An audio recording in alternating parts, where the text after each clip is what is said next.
Իդեպ տևական ժամանակ է կառավարությունը ԱԺ քննարկման թեման պարտադիր զինվորական ծառայությունից խուսափելու նախագիծն է,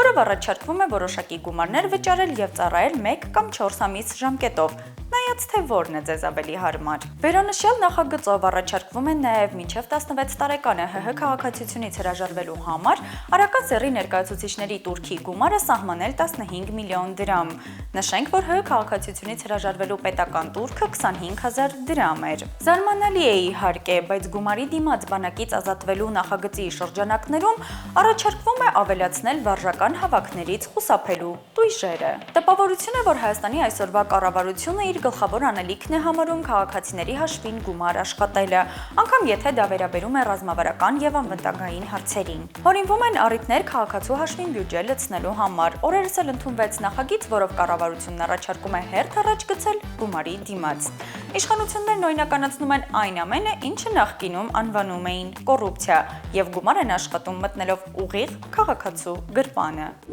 Էլի փոխտու, էլի խախտի, էլի փոխտու, էլի խախտի, էլի փոխտու, էլի խախտի, խախտի փոխտու, փոխտու խախտի, խախտի փոխտու, փոխտու խախտի